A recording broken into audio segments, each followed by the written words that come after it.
Just watched the senator hearing with against RFK against all the senators, mostly in reference to discussing the big beautiful bill as it's branded. One thing in it that was interesting to me, because background is, before what I currently do, I worked in the medical field for an EHR vendor. So I worked in pharmacy specifically, also I've dabbled in other places, such as nursing, and OR, and so I was like, oh yeah, this struck my interest. They were talking about interoperability, and the second I heard that, I just yelled. I was like, ha! Oh my God, because I was working at this EHR vendor since 2014. They've been talking about this freaking act that they've been trying to pass for interoperability since then. That was 10 freaking years ago, over 10 years ago at this point. And it was before that too. And it's just this endless game. And I just thought it was hilarious. I'm like, they want to actually bring this up like they're going to do something about it. It's so stupid. I'm like, so, they were talking about the Software Act that they're trying to pass once again, for interoperability is data sharing. So basically this is for an EHR vendor. An EHR vendor is an electronic health record. So when you go to the doctor, you go to the hospital, anything, you have your medical records electronically. Everyone has to in the US. It was a law that was passed in the early 2000s. So at this point, pretty much everyone needs to be. I think the incentives have pretty much passed by now, and nobody should be on paper anymore. Actually, when I was working there, I quit around 2020. Canada is different. They still are on paper. A lot of their hospitals were, when I was working there, were still on paper because they don't have the same incentives, and because their healthcare system is funded differently. And that's a whole interesting thing, because I used to support Canada specifically. So I love it. So anyways, so you have your EHR. So, all of your info in your doctor's visit, they put into the computer, and you would think that would just be sent to wherever, but it's not. They do not talk. None of them, they don't talk. That is what you call interoperability and data sharing. That's why when you go to the doctor and then you go to some other specialist, or you switch doctors, let's say, and you have to jump through a million hoops just to get your medical records from here to there, and it's still not right. And then most of the time, they still just don't have any of your information. They're asking it all over again in the visit. And it's all of it should just be there, but it's not. And it's a big problem. It's a huge problem in healthcare. It's something I talked about when I worked there all the time. We all talked about it. It was something that was discussed between, management.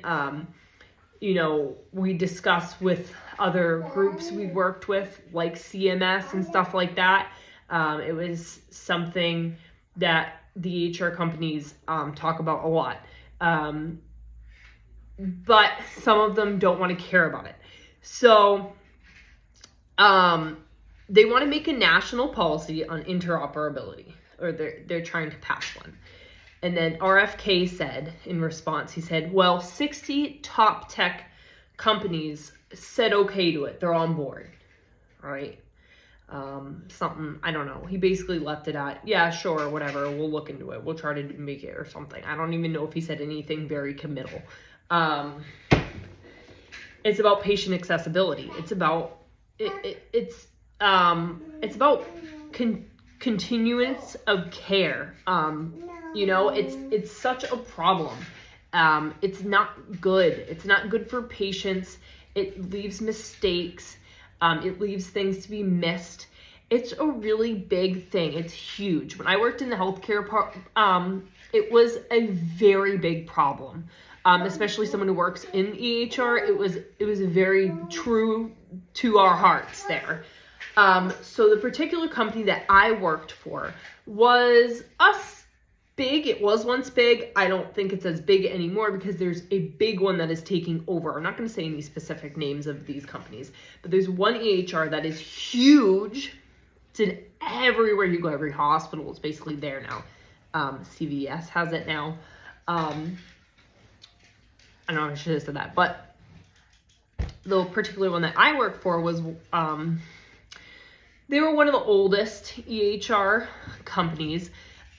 So they were very big into the idea that they were pro interoperability. They were very pro interoperability. So, what was proposed in the past, and I'm talking like 10 years ago when I was working there, or more, was that they wanted to create,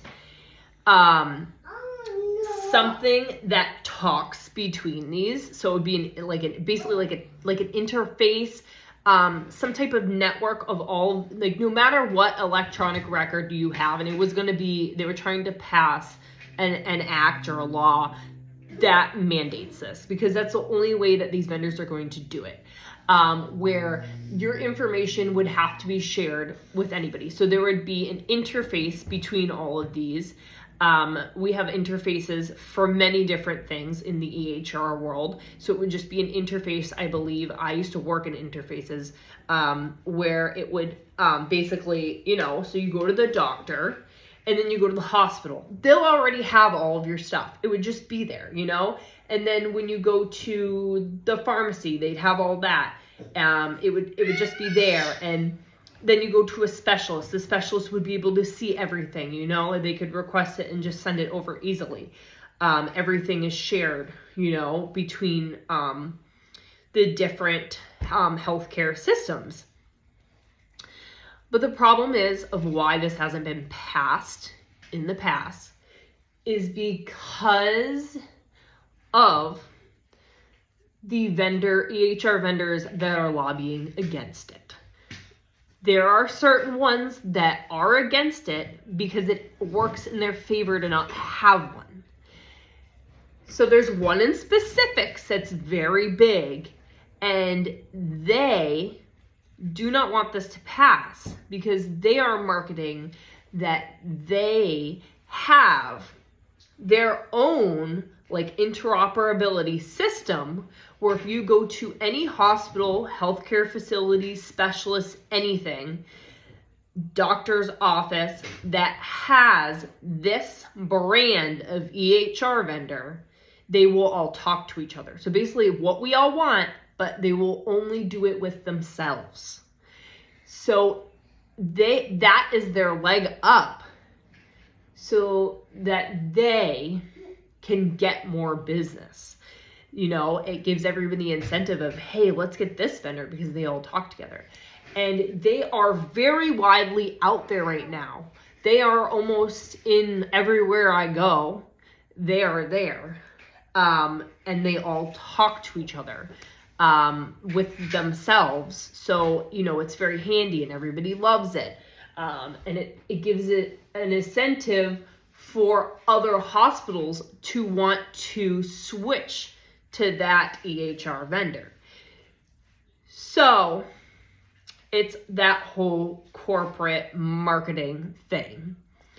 That's what's driving this. What is making this not happen, this act not be passed.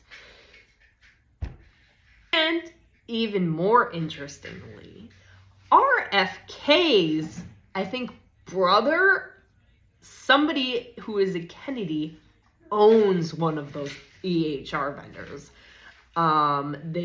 So that's interesting.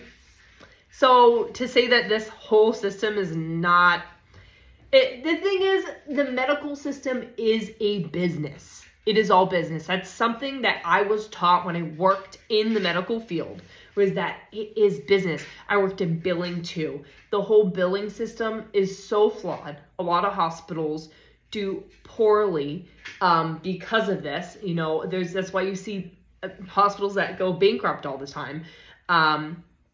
it's all a business, you know? And then there's the factor of, okay, people don't have to pay their bills. For the most part, they don't go against your credit. So people sometimes don't. I mean, sure, the hospital can sue you if it's big enough. If it's little, you know, they're probably not. They can send it to a debt collector, but it's still not going to go against your credit. A lot of people just never pay it.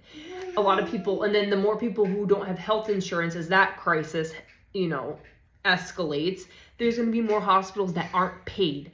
And it's a hospital thing, because like you go to the doctor's office, they're going to deny you. Hospitals cannot deny you. That's a law where they cannot deny you. They cannot discriminate based on your health insurance status. So most people who can't go to the doctor, even if it's a minor thing, they'll then go to the hospital and they say, hey, you know, whatever, they get treated and they don't pay because they don't have to. As much as the hospital tries to throw threats at them, they essentially don't need to pay. Or it's somebody who gets treated, picked up off the street, who's homeless or something like that. They get sent in. They're not paying ever, and they don't care. Obviously, they live off the grid on the streets. The hospital's pouring out money all the time because it costs money for all these people to go in there, and all these drugs and all their treatments, and the staff, they have to pay the staff. And they're still paying, but people aren't paying. And it's a whole thing. There's so many parts to it. And it, you know, it's all business. So basically it's all business, you know, just to try to give you a little, like, there's so many other factors. But yeah, and then they have to have health insurance company, you know, health insurance comes in, and it's whether they pay or deny, and then they have to play that game. Hospitals it's very hard. There's a lot of them that I've seen, the little hospitals struggle the most, and they go bankrupt often because of this. And the whole healthcare system is so flawed because of this. And sorry to go off on a tangent about just this one part of this. I'm going to make a part 2 for other things that were discussed during this, but this is something that's near and dear to my heart because this is where I started in the healthcare field. And yeah, so I'm going to make a part 2 about the rest of it, where they talk about some of these things, where, how the medical field's a business and how they discussed it more. So I just watched the live of, RFK going against all the senators about the big, beautiful branded bill, and about the medical, he fields questions about the medical field. So if you want to look at my part 1 video, I talked about and went on a tangent about interoperability because that's something that's near and dear to my heart. And this is what the field that I was in when I first went into the medical field. So I'm going to go through the other stuff besides that in this video. So one thing I noticed was that Bernie Sanders was talking about corruption. He actually said, he stated, I think he said exactly how much money, I don't know what it was like $300,000 or something like that. Each senator gets a package by the pharmaceutical companies when they run for office. So basically he said, Bernie Sanders said every single person in there is therefore corrupt if we're calling people corrupt because they've all been paid by the pharmaceutical company. And then he was just going off about that, and then saying, you know, questioning if RFK was corrupt too, or if he's saying he's not, because are they, and then like, are you stating that all of these senators are corrupt? Like, I don't really know what he was getting at there, but the fact that, just to think about what he said, though, that, like, to think that they are not corrupt I mean, we all knew this. This is something I always knew, that the pharmaceutical companies pay every single, you know, and then he was saying, oh, because RFK was talking about how institutions like the CDC, the American, whatever, you know, all those CMS, or how they're not, like, how they're all corrupt because they're being paid by pharmaceutical companies. And Bernie was like, well, everyone here is paid. I don't know, whatever. I don't know what point he was trying to get at or what anyone was trying to get at. A lot of this was just people, like, going back and forth, yelling the same type of things at each other. But either way, like, that was just like, hello, can we just stop for a minute and just talk about that? How you just blatantly, everyone just said how pharmaceutical companies pay all of these senators. Like, nothing anyone says then should be like credited. I don't know. So anyways, a lot of it it was hard to tell what the arguments were even about. Senator Warren and Bernie Sanders, Elizabeth Warren, Bernie Sanders, they're Democratic. It was hard to understand what they were saying because over the commerce senators, because they let their emotions take control of the conversation. They were just kind of like yelling. And there was a couple other ones too. There were some that were worse. They were just like yelling things, and RFK was like, "You're not making any sense." And he's like, "Oh yeah." Well, it's like, you weren't making sense, dude, because you were just yelling. A lot of them just got emotional and were just like yelling. And I felt like it's very political. I don't like that. I don't like that about this. A lot of it was political, where they were just like one guy was just saying like, he was like saying, "I want yes, no. These are yes, no questions. I just want a yes or no." But it's like, that's not a conversation. We're not getting anywhere with that type of discussion, but whatever. It's politics. It's all politics. Yeah, so like Elizabeth Warren, Bernie Sanders, they were yelling a lot. They were talking about how, it was Kennedy claimed, this was his belief, that mRNA causes death in young people. That was interesting. And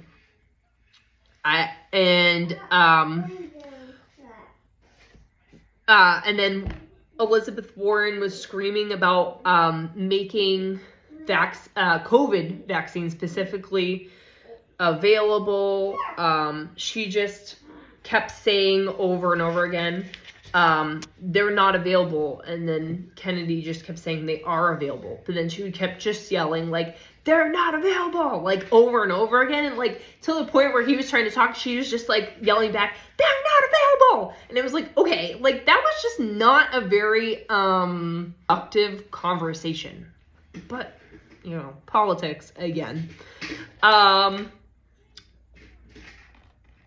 Then there was talk about mental health support a lot through this, but nothing was really addressed of how they're going to how they're going to tackle this, how they're like any solutions here, how they're going to start trying to make progress. So one senator just kept yelling about how Kennedy doesn't support mental health, but he never asked for a solution. He just kept a lot of them just kept yelling like, "You don't support it, like you don't do this, you don't do that," but they like didn't give their own solution. Nobody really answered what they never really like asked him to like do something in specifics to try to work towards better mental health support. I don't know. Nobody was really, so everyone was talking about like a lot of it, about mental health support, how there needs to be more of it, like how, certain things with the new big beautiful, bill, how, Medicare, Medicaid, CMS, it's not going to support mental health support as much anymore. It's not going to give as many resources. There aren't going to be as many as available to people. But no one talked about what is causing this. Yeah, so a lot of them mentioned, like, a lot of shootings were mentioned in this, and then the mental health support and how, like, we need funding to support mental health. It's like, yeah, but, like, no one's talking, like, this is all so political because it's like no one's actually talking about support, like, what's the root cause here? Like, let's talk about a root cause of why mental health is gone, like, through mental health issues have gone through the roof, why there's so many shootings. We all have I know millennials, we grew up and we're like, yeah, we all have mental health issues. Like, maybe it's just because the generations before us weren't talking about it. And I think that's helpful and we're getting more support because of it. But it's like, I think it's definitely like, it's something our generation wants to talk about. We want to figure it out, I think we need to figure out, I think a lot of it is our society and the way it's operating, and they just want to give support once it's already happened. But it's like, how about like prevention? How about we figure out like living like this, like, what about it is not working for everybody? Why do we all have mental health issues? But whatever. Then they were talking about the Hep B vaccine. There was a lot of debate, and I've heard a lot in the news where there's like this whole debate going on of whether we should, the U.S. should require it. Specifically, one of the things was when newborn babies are born, like if the mother's healthy and everyone around them's healthy. But like, I don't think that's, I don't know. I just personally think, why are we debating? I feel it's important. I feel like vaccines are important. I mean, I'm very pro vaccines, you know. I get it, but it's like, I don't know. My argument is you never know, and it's something that's very serious. It's not just like, oops, you got it. Like, it's not like, oh, here's an antibiotic, goes away type of thing, you know. So I don't know why and you know, there is a reason for it. And in my pharmacy background, it's like, yeah, you know, you can look up like the history of it, like where it came from, and there was importance to it, you know, and the issues that were occurring before and how it was, you know, I don't know. I just don't know why. I'm not sure why we were debating that, why that's like a new thing. But you know, then RFK was talking about how he is pro-medicine. He was saying how medicine has some benefits and then some can harm people. And I really aligned with that belief, because I feel the same way, because I am very pro-science. He was saying, I know a lot of people are like I don't know, that was being thrown around, but I am. I love science. I have a science background. These people don't. I don't think RFK has any scientific background whatsoever. He's a politician. But yeah, I think I probably have more than him. But no, I really do. I really love science. I love it. And I love the support of science. I think science is great and amazing, and I've been a part of science in so many ways. I am pro medicine. There's been times, especially with my health, you'll see from my videos, I am very anti-medicine for myself. Like, I don't ever want to take medicine. Like, I hate taking it. I don't want to take medicine. It messes my body up, all these things, blah, blah, blah. But there are times where I'm seriously asthmatic to the point where I would have died without medicine. So medicine can be important. Like, some of it, I would need to survive, because I am a sickly human being, and I would probably not have survived in the 1800s. So yes, I am very pro. I'm very pro that, but I also believe that giving a pill to everybody for, hey, you got a problem? Here's a pill, solve it. I think we need to look for root cause. I am very pro. Find the root cause before it's a Band-Aid fix. A lot of this is a Band-Aid fix. Some things aren't fixable. My asthma is not fixable. Sure, my diet and stuff, everything that I promote, my health stuff, it makes it very manageable. It makes it so I really don't ever need to use medicine, but sometimes I do. Sometimes I do, and I would die without it. That's that, you know? That's just the way I was made personally. He was also saying, interestingly though, that vaccines he was talking about his pro benefits, you know, some medicine has benefits, some doesn't. He said, but vaccines are the only ones that are exempt from pre-licensing safety studies. I don't know if that's true. I want to fact check that. I didn't fact check it. I just know personally from I could totally be wrong here. Maybe he's talking about something different that I'm not understanding. But for my pharmacy pharmacy tech certification, I learned that all medicines that includes vaccines, I'm pretty sure, have to go through testing through. They have to be FDA approved, and to be FDA approved, it has to go through a round, and I believe it's like 2 rounds of testing. So you do like a round, you do another. There's a whole system. There's a system to get FDA approved. So sure, see, the COVID vaccine is an exception where they said that the risk outweighed the benefits, so they were going to roll out the vaccine as fast as they made it in COVID, because everyone's going to die. We gotta get it out right now. Risk outweighs the benefit. So even though we haven't tested it, it could be bad, but COVID's worse. So here it is. Those are just the facts. Take them how you want them. But I don't know. So I wanted to fact check him on that. I feel like that was just like a politician thing. Like he doesn't actually fucking know, but who knows? I don't know. If anyone wants to fact check that, let me know. And then he was talking about how they were talking about the vaccines and how whether or not they were going back and forth on whether or not to require them. I've heard all this, and then it's been in the news too that they're whether or not they were going to require. Florida just made it not a requirement for schools. There's been a lot of traction on this. There's been a lot of it's being really mixed around right now. They're shaking it up. Everyone doesn't seem to like the mandate, so they're trying to figure out what they want to do with it. So vaccine mandates, everyone's debating it. I personally feel like people are going to take this the wrong way, but I feel like we do.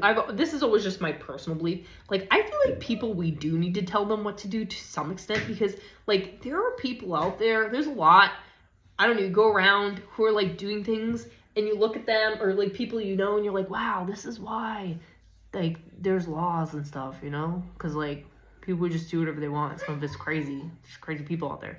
I don't know. That's just my opinion. It's like, why do we have laws? Well, I think about this philosophically all the time. So this is just my personal opinion, where I'm like, why do we have laws? What's that movie? The what's it called? When there's no laws for a day or whatever. The Purge. It's like, I don't think it'd be like the Purge anyways if we took all laws away. Like no one would be like killing each other. I think that it's very extreme. But it's like, we're talking, but like I feel like if we took away, like there's a reason for laws. Like some of them might seem stupid. Like I think about them sometime, I'm like, that's law, so stupid. And then I'll see someone like doing something stupid, and I'm like, oh yeah, they made that law for you, because you just you just don't have any common sense, and you would like, I don't know, whatever. So anyways, so all in all, I feel like us mandating vaccines, this whole thing, I think we're gonna go a little spiritual here, where this is part of our transcending to like the new earth, where this is part of the whole process, where this is a big part of it. And I've heard this, other people talk about this, how we have these extremes, one way and the other. That's everything right now, a lot of the politics and stuff like that. You got like people are very pro vaccines, or they're anti-vaccines. Like there's like these, there's people right now who are like super pro vaccines, like very democratic, and then there's like these people who are like, it's like a split, it's like a division right now, where it's like, all right, I want to homeschool, and like I don't want my kids to be vaccinated at all. And it's like, I think it's probably high that they've never seen this many people who are like anti-vaccine. And there's all this vaccine trust, and then COVID happened, and the more vaccine, I was very pro-vaccine, and then that happened. I was like, oh, why aren't we testing vaccines? So it gave me a little bit of like, like think about my beliefs in vaccines and stuff like that. And I think all this that's going on, it's just shake up everybody's, and it's so you got to go the highs, lows. If you, Sarah Hall talked about this. She does like angel messages, and she talks about astrological, she does like an astrological, read of like what's coming up. And one of hers, she was talking about how there's like this high and low, and we're trying to find the medium right now. So like in our new earth, we'll have like a happy medium, but like we're trying to find it, and it's going to be messy. It's not easy. It's a messy process. That's why there's like so much of this, and there's like this division. Everyone's fighting about it during this meeting. But this is what needs to happen for us to find a resolution that's in the middle, Basically, nobody knows what the resolution is right now, and that's why we're going through all this, to try to figure out what it is. there was like I think it was New Mexico senator, and like at one point he was like, I don't understand, and or RFK said, I don't understand, or something like that, what you're saying, or maybe he was like, because the guy was just yelling, like he was another one who was like all up in his emotions and yelling and angry and just yelling things at RFK, like just like everything that he was saying, he was just like yelling back something, and RFK was like, you're not making sense, and he's like, you're not understanding my New Mexico accent because I'm blah blah blah, like made it like a race thing, and I was like, that's weird. I don't think that had anything to do with it. I think you were using that as some type of, like, I don't know. You're using that to just fight, but all right. But then he was asking, like, will you make the study available? Study of autism, I believe they were talking about. They wanted data from an autism. They were going back and forth about it. It was like crazy, but it sounded like nonsense, the whole argument. That's the thing, when these people were really emotional, it was like, it would have been nice to listen to them to actually have a discussion, instead of just like emotionally yelling at each other, because like it was hard to tell what was even happening, and I would have liked to have known like where we're at with the autism. Like that's very interesting to me.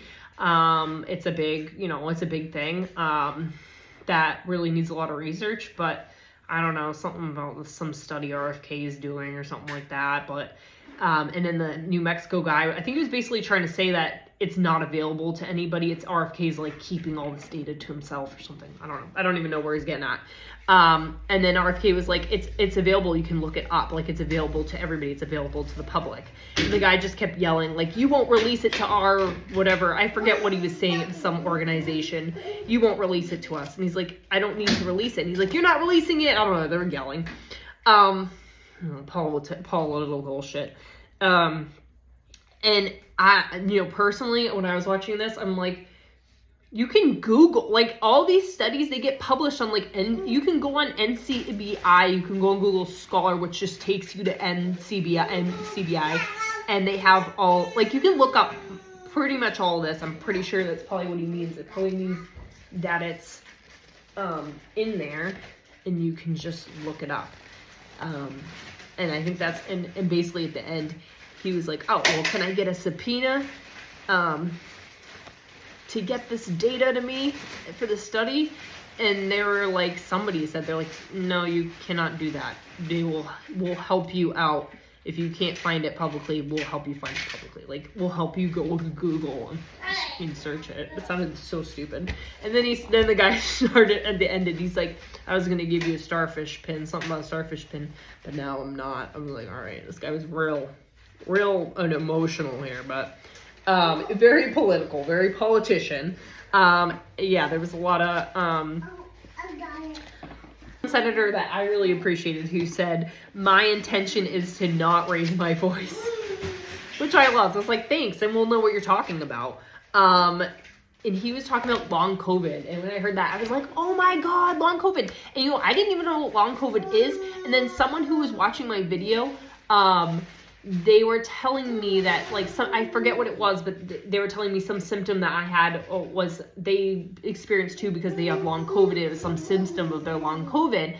And that's when I had no idea about long COVID. And then I deep dived into it, and long COVID it's really, it intrigues me. I really want to know what the heck this is. It's basically when you have COVID, but like it's like these long-lasting side effects after you have COVID. And it's like, why the heck is this happening? This is something we should really be researching. So I love that they were actually talking about this. It wasn't just like this thing that's being brushed off. It was like, that's nonsense. That's not real.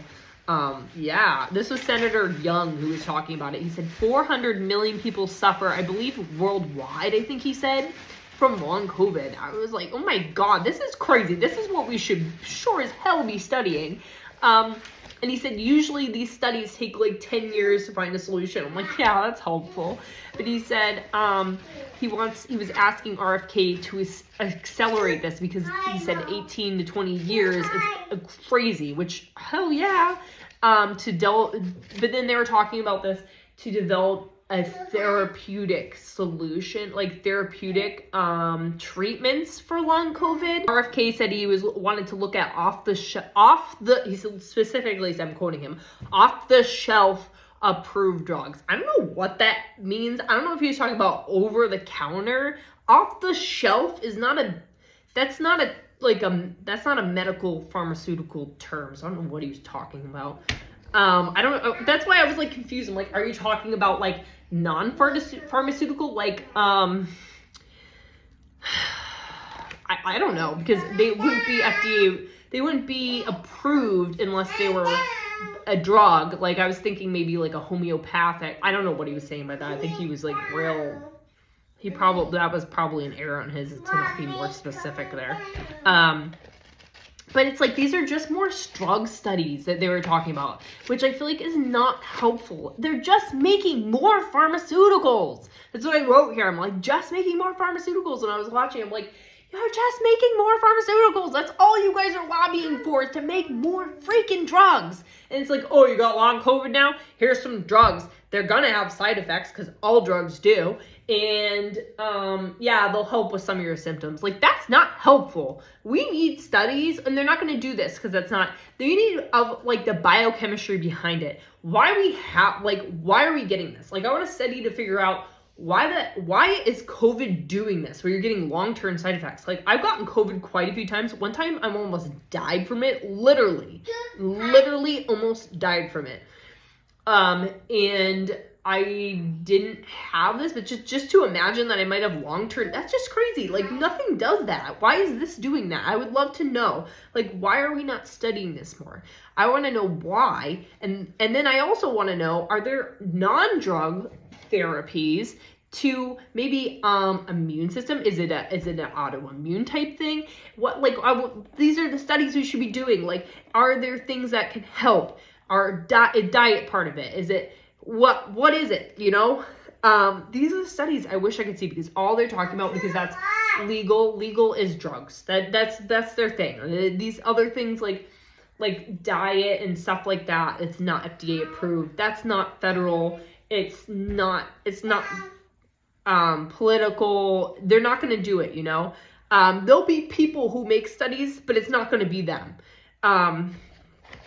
Whatever. They were talking about more mental health and homelessness, how they were taking away. It's crazy because they were talking about supporting mental health and homelessness.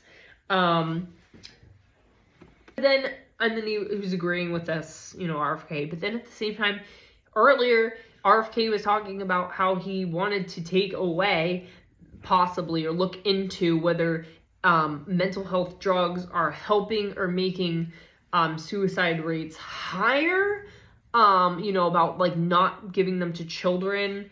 But then again, we're also wanting to support mental health. It's like you're contradicting yourselves. In talking about how they want to be able to offer care instead of letting them freeze to death. But a lot of this is, which is great. I think that's great. They're talking about homelessness, because I saw the other day where like Trump was just like clearing out homeless like tents and stuff in DC, and it's like, what the frick does that help? How do you help? How is that helping? And then they were talking about, you know, and again with the mental health thing, it's like, you know, what's the, like, none of this helping. You guys are like talking in circles about drugs, and like you want to take them away, but like you don't want to give any other type of support of mental health besides drugs. But you're saying the RFK is saying that the drugs, or you want support, but you're saying that the drugs aren't working. I don't know. I'm hoping that they come up with something that's just like makes sense here. And then they're talking about the abortion drug. That was like one of the last things I heard, where they're like talking about if they want to do more studies. Is it safe? Is it not safe? They want to we'll look into it more. It's like, these things are, and it's like, it's all men talking about it too. And it's like, these things don't impact your life for the rest of your life. It impacts us for the rest of our lives. It impacts many of us financially, in a world where we can't even afford ourselves and you know, I could just go on, but it's like, why haven't you figured out whether it's safe or not yet? It's just, but yeah, it was really interesting. So that's my recap.